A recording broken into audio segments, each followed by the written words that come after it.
So, we've had well, it's been an interesting week. Not only have we had Anne Widdecombe almost, unironically playing the part of someone's racist grandma, but you've also had Tommy Robinson sent back to prison for his contempt of court charges, which we always said was going to happen. That was never in doubt. So, what have we got here for you today? Well, this is from the Daily Express, and these are 8 key examples of the 150 EU laws ruining Britain.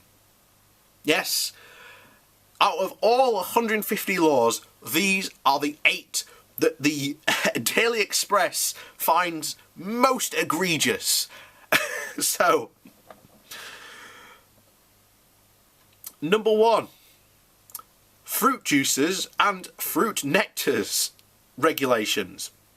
It sets out the difference between fruit juice from concentrate and concentrated fruit juice, and bans added sugar and brings tomato juice under the rules. What's bad about that?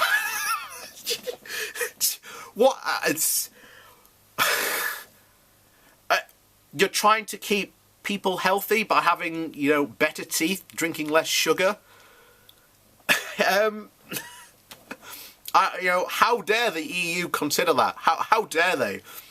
And that being the first rule is a prime example of what Eurosceptics in the country have been bemoaning about, because we've talked about this before, about the difference between British Euroscepticism and European Euroscepticism. The big one for the British European scepticism, which the Europeans don't really care about so much. In fact, they just don't like the fact that they want it to be slanted to them, is the rules and regulations. So when we say that, hey, they're going to get rid of these regulations, this is often the kind of stuff that's going to happen.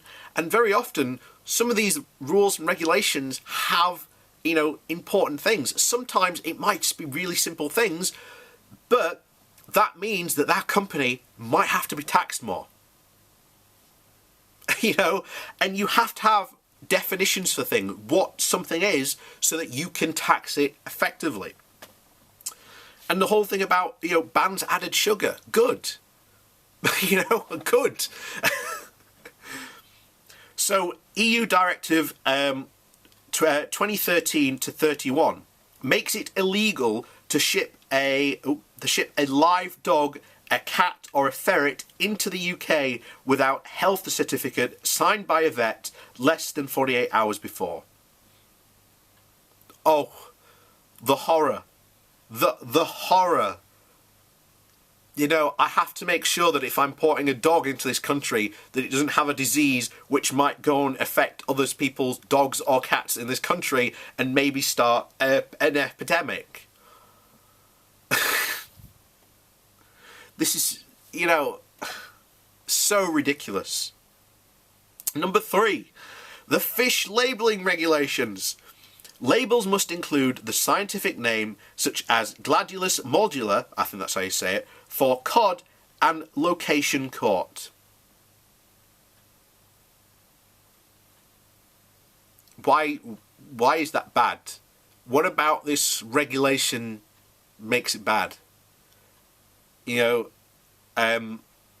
lot of these Brexiteers were, I guarantee you, championing the whole thing a few years back about the whole Buy British campaign, where they had British flags slapped across stuff and say it was proudly grown in Britain or somewhere else in the country.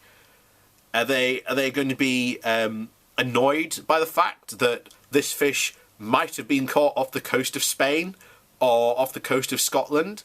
It's a completely nothing regulation, but it is important if you want to keep track, say, of fish stocks and making sure that there are fishermen will have livelihoods because they don't overfish.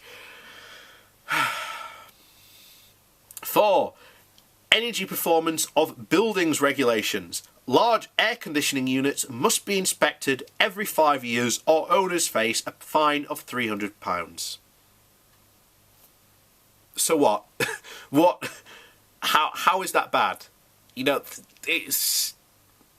You know, I don't mind it. It doesn't affect me in my daily life. It just means that people have to get their air conditioning units inspected. You know, big whoop. It's not the be all or end all. So, number 5, packaging, essential requirements, amendment, regulations. Businesses must ensure packaging is kept to a minimum and is reusable if possible. Why is this bad? Remember, this is an example of 8 key laws that are ruining Britain. Why is cutting down on packaging, for example, a bad thing? Packaging reduces the waste, reduces pollution, and reusable packaging is just that. It means we can use it again or we can recycle it into more packaging. You know, that isn't bad. How is that regulation, quote, ruining Britain according to the Daily Express? So where are we at? Number 5. Number 6. Timber and timber products. Placing on the market requirements. So it is make it an offence to sell illegal harvested timber or timber products. Traders must show they have checked timber is legal or risk prosecution. Once again, how is this bad? Helps prevent illegal deforestation. That's good, you know. Again, I failed to see how that is ruining Britain. Number 7, detergents. Amendment, regulations. Limit phosphorus in laundry detergent.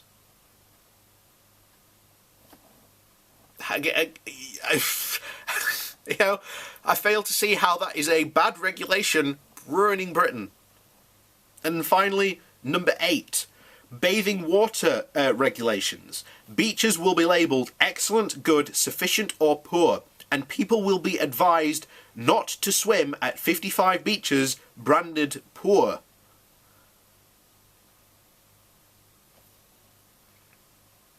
Again, how is this ruining Britain? I'm sorry, but out of 150 new EU laws, how are... And remember, these are meant to be the 8 most egregious ones that are apparently, quote, ruining Britain.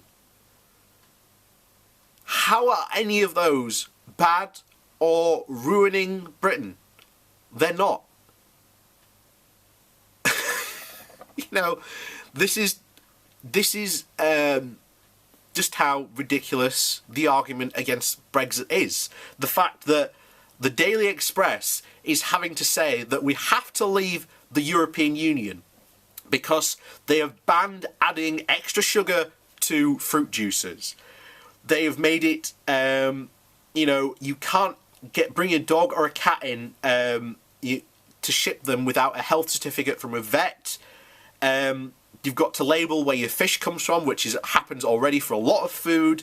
Energy performance and building regulations. Oh no, you've got to have your air conditioning unit checked every 5 years. Packaging, reduced packaging. Again, how is that bad? The timber, make sure that your timber, you know where it's coming from, that it's not being illegally harvested. You know, good. You know.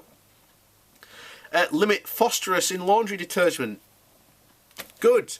That will be helping water. You know, that will help improve water purity, which will be massive help for wildlife. Once again, not a single one of these quote laws from Brussels is ruining Britain. But these are the type of things that our Parliament is going to have to take care of in the future. And to be honest, it's a massive waste of time when you could have all these governments working together going, yeah, we think this is going to be good for everyone, and then everyone votes on it, and they tend to generally agree on this. And once again,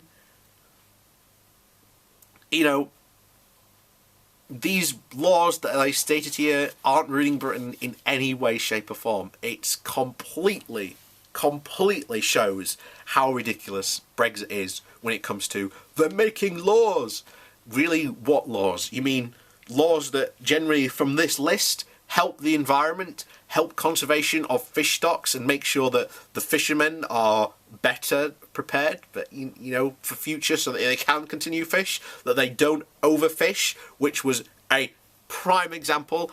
If you go you go back a couple of years ago, back to the 90s, and there were loads of newspaper articles, even in the Daily Mail, of all places, I won't be surprised if one in the Daily Express, complaining that you might not be able to have fish and chips anymore because of overfishing.